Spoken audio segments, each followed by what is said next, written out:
বৃদ্ধা দেবীকে বলল, যাও ওই নদীতে 3টি ডুব দিয়ে এসো, তারপরে আমার কাছে আসবে। বৃদ্ধার কথা মতো দেবী 3টি ডুব দিল এবং দেখল এক অপূর্বা সুন্দরী রাজকন্যায় পরিণত হয়েছে। দেবী ধীরে ধীরে বৃদ্ধার কাছে এগিয়ে গেল।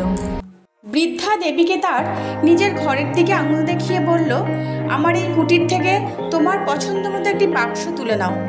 দেবী তার পছন্দ মতো একটি বাক্স তুলে নিল। বৃদ্ধা দেবীকে অনেক আশীর্বাদ করল এবং দেবী ধীরে ধীরে তার নিজের বাড়ির দিকে আসতে থাকলো। দূর থেকে এক অপূর্বা সুন্দরী রাজকন্যাকে আসতে দেখে দেবীর সৎমা, বাবা ও তার ছোট বোন উর্মি অবাক হয়ে তাকিয়ে রইল। কিছুটা এগিয়ে আসতেই তারা দেবীকে চিনতে পারল। দেবীর মা দেবীকে পরম আদর যত্ন করতে থাকলো। এইভাবে দেবীর সৎমা তার নিজের অন্তরের ঈর্ষাকে গোপন করে ধীরে ধীরে সব কথা জেনে নিল।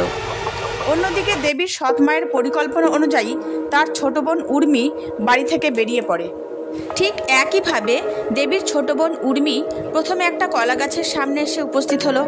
কলা গাছ একইভাবে উর্মির কাছে তার গাছের গোড়ায় জমে থাকা নোংরা পরিষ্কার করার জন্য অনুরোধ জানায়। কিন্তু উর্মি কলা গাছকে জানায়, আমাকে দেখে কি তোমার মনে হচ্ছে আমি ঝাড়ু দিতে বেরিয়েছি? তার এই কথায় কলা গাছ ভীষণ দুঃখ পেল। এরপর উর্মি হাঁটতে হাঁটতে পৌঁছে গেল গোয়াল ঘরটির সামনে। গোয়াল ঘরে থাকা গরুটি উর্মিকে একই অনুরোধ করে, কিন্তু উর্মি তাকে তীব্র ভৎসনা করে। এতে গরুটি মনে মনে ভীষণ কষ্ট পেল। এবারে উর্মি এসে পড়ল একটি তুলসী গাছের সামনে। তুলসী দেবী একটি মেয়ের ছদ্মবেশে উর্মিকে তার গাছের গোড়ায় জল দিতে ও জমে থাকা নোংরা পরিষ্কার করে দেবার কথা জানায়। উর্মি তুলসী দেবীকে প্রচণ্ড অপমান করে। এতে তুলসী দেবী ভীষণভাবে ক্রুদ্ধ হন এবং তাকে অভিশাপ দেন, তোর এই অহংকারী একদিন তোর পতন ঘটাবে। এই বলে তুলসী দেবী অদৃশ্য হয়ে গেলেন। অবশেষে উর্মি পৌঁছে গেল নদীর কিনারে। সে একটা নৌকা দেখতে পেল।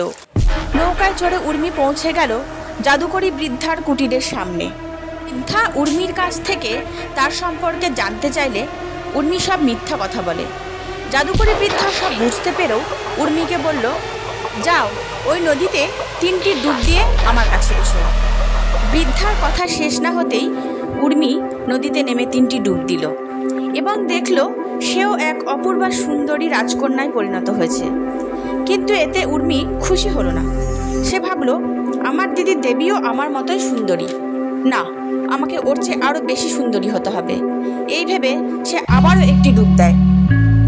ডুব দিয়ে উঠতেই উর্মি দেখে যে তার মাথার চুল উঠে গেছে, গায়ের রং কালো হয়ে গিয়ে কুৎসিত চেহারায় পরিণত হয়েছে। সে তখন কাঁদতে কাঁদতে বৃদ্ধার কাছে এগিয়ে আসে। বৃদ্ধা তাকে কিছু না বলে শুধু তার ঘরের দিকে আঙুল দেখিয়ে পছন্দ মতো একটি বাক্স নিতে বলে।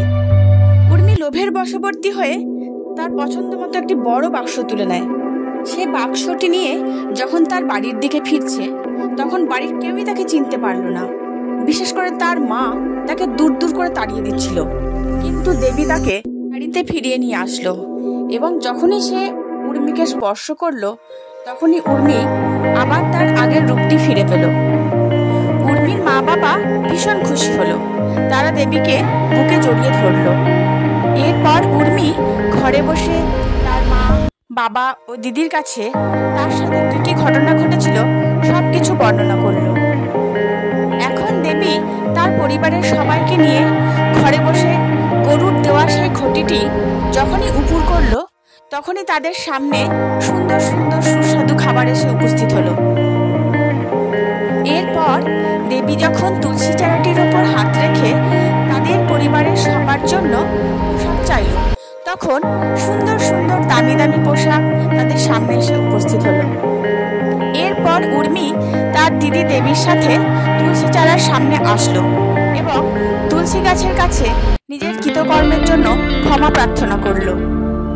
সবশেষে দেবী বৃদ্ধার দেওয়া সেই বাক্সটি খুলল এবং দেখল তার মধ্যে প্রচুর সোনা, হিরে, মণিমাণিক্যে ভর্তি।